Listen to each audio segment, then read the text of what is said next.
In Greek mythology, Sisyphus was a king known for his cunning and deceitful behavior. He was punished by the gods for his actions and was condemned to an eternity of pushing a boulder up a hill, only to have it roll back down every time he neared the top. Sisyphus was notorious for his cleverness and was known to trick and deceive even the gods. One of his most famous exploits was when he captured the god of death, Thanatos, and chained him up so that no one could die. As a result, the world was thrown into chaos, and the gods were forced to intervene. As punishment for his actions, Sisyphus was sent to the underworld, where he was condemned to push a large boulder up a steep hill. However, every time he neared the top, the boulder would roll back down, forcing him to start again. This punishment was seen as particularly cruel and frustrating, as it meant that Sisyphus would be forever doomed to repeat the same futile task. The story of Sisyphus has been interpreted in various ways throughout history, with some seeing it as a cautionary tale about the dangers of deceit and cunning, while others view it as a metaphor for the struggles of human existence. In modern times, the story of Sisyphus has been referenced in a variety of cultural works, from literature to music and film, and has come to represent the idea of an endless, pointless task.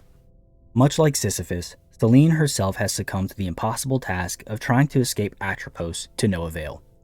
Much like Sisyphus, every time she believes that she is close to the end of her journey, or close to finding more answers, the never-ending cycle places her right back at the beginning, and much like Sisyphus, as dreadful as it may seem, there's little chance that Selene will escape. If you watched my previous story explained video for Returnal, then you're well acquainted with my theory that everything that takes place in the story is in Selene's head, as a means to deal with trauma from her life. This remains true, however the DLC introduced some very important information that caused me to reconsider some of my previous statements. Previously, I was convinced that Selene was the one driving the car when it crashed, and that her child was in the back seat. My new theory is that the driver of the car that night may have actually been Thea, not only because of new information that was provided, but also because Thea had brown eyes, whereas Selene has one brown eye and one blue. I will explain my reasoning for these changes shortly, but for context's sake, I will begin by explaining the events as they happen in-game. The DLC begins with Selene noticing a strange tower in the distance that had not been on Atropos previously.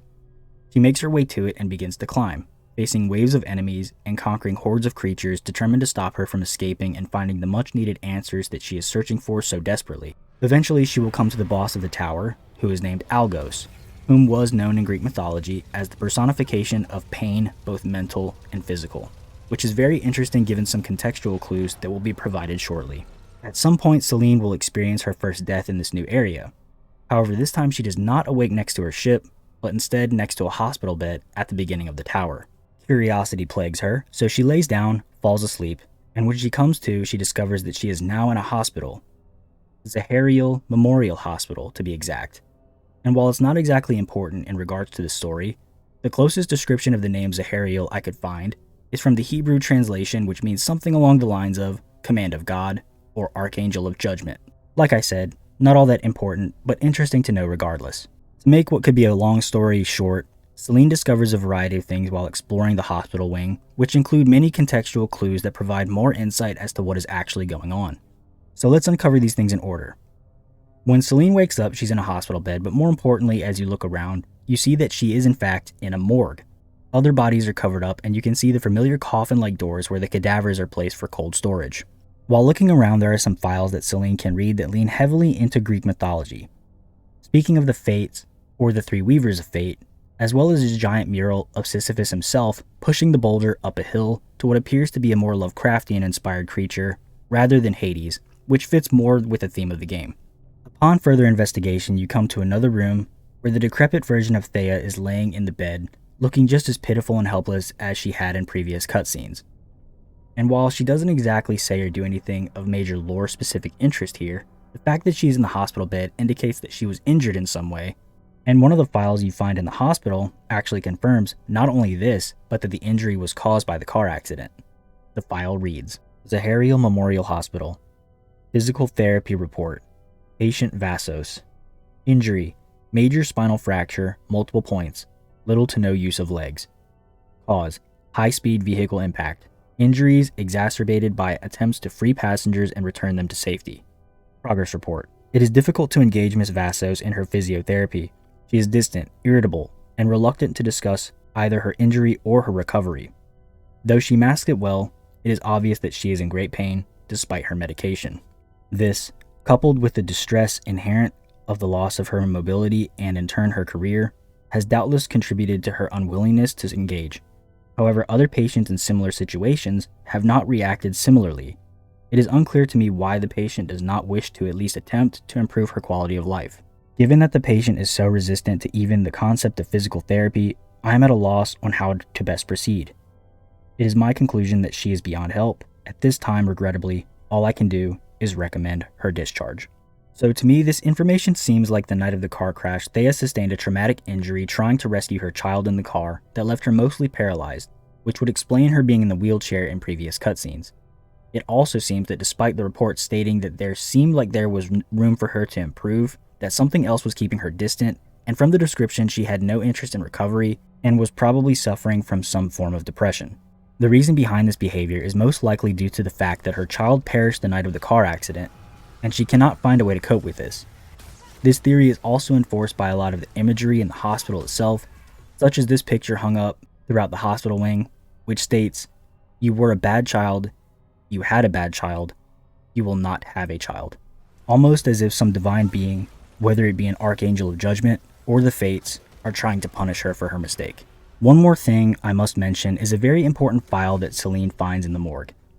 This file is an autopsy report, which clearly states that Thea Vassos perished due to traumatic brain injury at 8:36, which corresponds to the exact time on the clock in the car the night of the accident.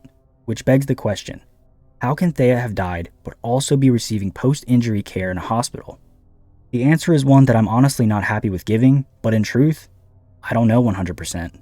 But at this moment, my personal theory for what has happened in the story of Returnal is as follows. Thea Vassos was an astronaut, or an aspiring astronaut.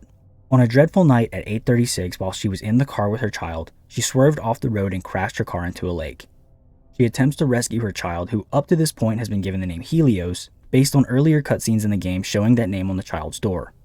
Now this is where it gets weird, and I may be wrong, but bear with me. I believe that the car crash signifies a focal point in Thea's destiny, that split into 3 separate scenarios of Thea's life that play out before us. In one instance, she dies, based on the file confirming this, and the fact that Celine literally enters the hospital through the morgue. In another instance, she survives with a traumatic injury that she has to live with, all the while being extremely depressed and guilt-ridden for causing the death of her child. In the last instance, I believe that Thea is stuck in a purgatory kind of loop, trying to find a way to fix the mistakes that she has caused and trying to find a way to forgive herself, which manifests in the form of an astronaut named Celine that she was or wanted to be on the world of Atropos, constantly reliving a nightmare in hopes that she will find answers in an endless cycle that constantly brings her back to the most painful moment that she has ever endured, her ship or her car crashing, unable to save the one she loved the most. While this theory is one that I have to admit is very tinfoil hat in nature, I found it very strange that Celine had one brown eye like Thea and one blue eye.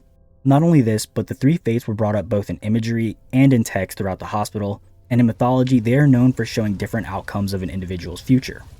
I also believe that the roguelike format of the entire game is an expression of someone who has experienced severe pain, and how, like Celine, reliving the cycle over and over, it's not something that can be conquered as easily as one might hope.